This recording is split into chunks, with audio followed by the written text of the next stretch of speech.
आप जो बधाई दे रहे हैं 1 साल की, वो विपक्ष के नेताओं को बहुत पसंद नहीं आ रही। वो कह रहे हैं देश की जो हालत है उसमें जश्न मनाना और बधाइयां देना यह सरकार के लिए शर्म की बात है। और राहुल गांधी ने 2 दिन पहले कहा कि लॉकडाउन फेल हो गया।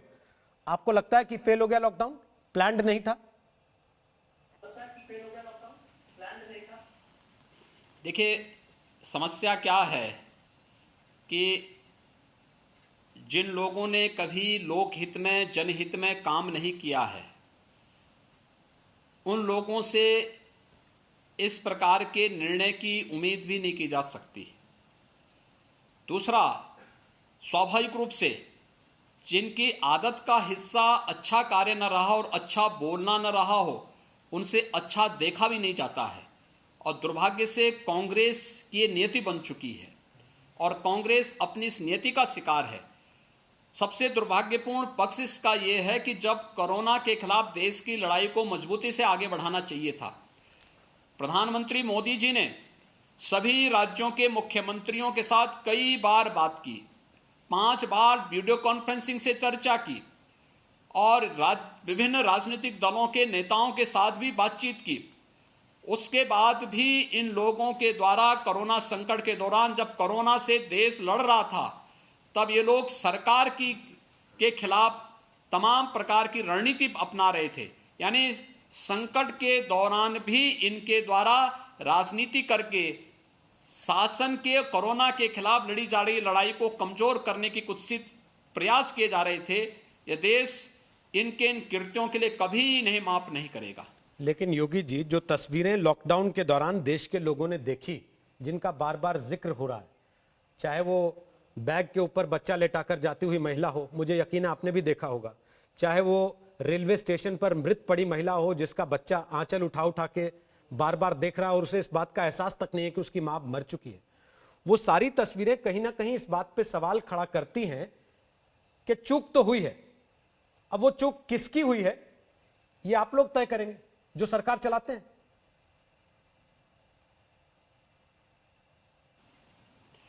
देखिए, जो ये दृश्य थे इसका समर्थन कोई भी नहीं कर सकता।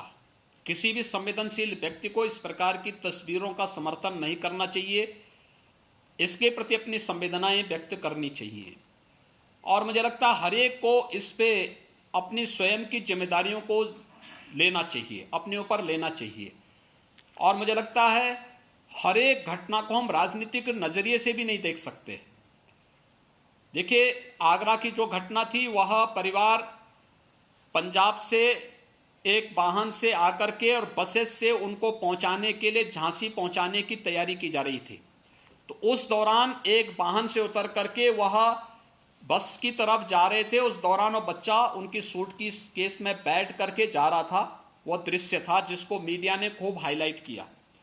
दूसरा दृश्य जिसमें एक मृत जो महिला थी, उसका बच्चा, नवजात जो बच्चा था, वह बार बार अपनी मां के उस पे आंचल से उसको उठा करके कर रहा था। बहुत दुखद घटना है और इस प्रकार की घटनाएं घटित हुई हैं। लेकिन हमें इस बारे में भी देखना चाहिए कि लगभग 1 करोड़ प्रवासी कामगार और श्रमिकों को स्पेशल रेल लगा करके सुरक्षित उनके गंतव्य तक पहुंचाने का कार्य हुआ है।